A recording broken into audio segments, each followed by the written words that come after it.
கட்சிக்கு பேர் வச்சிருக்காங்க பாருங்க, ஆயி பூத்த மமுக, அகில இந்திய புரட்சி தலைவர் மக்கள் முன்னேற்ற கழகம். எவனா சொல்லியிருக்கேன் வச்சிருச்சு அந்த அம்மா. அகிலமும் இருக்கணும், இந்தியாவும் இருக்கணும், புரட்சி தலைவர் இருக்கணும். புரட்சி தலைவருக்கு இந்த அம்மாவுக்கு என்ன சம்மந்தம்னு கிடையாது.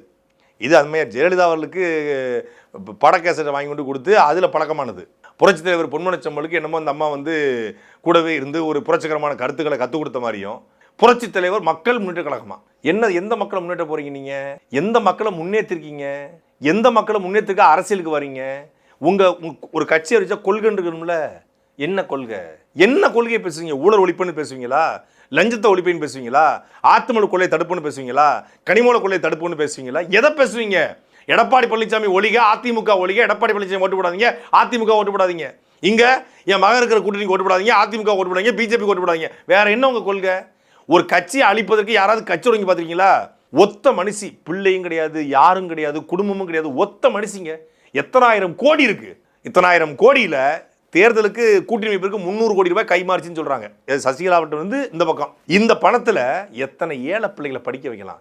இதே தென் மாவட்டத்தில் ஏழை எளிய மக்கள், ஒடுக்கப்பட்ட மக்கள், பிற்படுத்தப்பட்ட மக்கள் இன்றைக்கும் கல்வி இல்லாம, வேலைவாய்ப்பு இல்லாம, வீடு இல்லாம, கழிவறை இல்லாம, வேடநத்தம் கிராமத்தில் கழிவறை இல்லாம தானே ஒரு தங்கச்சி 12ஆம் படிக்கிற தங்கச்சி வெளியே போய் ஒருத்தன் பாலி கொண்டு பண்ணிட்டான். ஒரு 10,000 வீட்டுக்கு கழிவறை கட்டி கொடுத்தாங்க சசிகலா அப்படின்னா நீ நல்ல மனுஷி. ஒரு நல்ல பள்ளிக்கூடம் கட்டி படிக்க வச்சாங்க, சசிகலா பள்ளிக்கூடம்னு வைங்க. எவ்வளவோ இலவச மக வந்து ஒரு இராணுவத்திற்கு, காவல்துறைக்கு, ஐபிஎஸ்க்கு, ஐஏஎஸ்க்கு, குரூப் 1க்கு, யூபிஎஸ்சிக்கு இதுக்கு பயிற்சி கொடுக்கலாம், நீட் தேர்வுக்கு பயிற்சி கொடுக்கலாம். இதெல்லாம் செய்வது தானே உண்மையான சமூக சேவை. எங்ககிட்ட பணம் இல்லை, கோடி கோடியாக இருக்குது.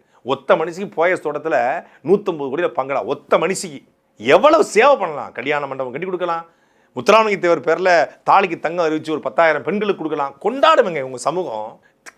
காலம் கடந்து நிற்பீங்களே, வள்ளல் பாண்டித்துறை தேவர் மாதிரி, மூக்கியா தேவர் மாதிரி, முத்துராமலிங்க தேவர் மாதிரி நிற்பீங்களே. அதை செய்கிறது கிடையாது. அதை செய்யாமல் நான் வந்து ஜெயிச்சு இனி சட்டசபைக்கு போய் அப்போ என்ன, தொகுதிக்கு 1000 ஓட்டு கூட வராது. ஆனால் என்ன, எடப்பாடி பழனிசாமி தோக்கடிக்கணும், டிடிவி தினகரனை தோக்கடிக்கணும், இங்கே ஐயா அண்ணன் அன்புமணியை தோக்கடிக்கணும். ஒருத்தனை தோக்கடிக்கணுங்கிறதுக்காக ஒரு கட்சியை தொடங்கி ஒரு கூட்டணி வச்சு இவங்க யாரோட கூட்டணியா?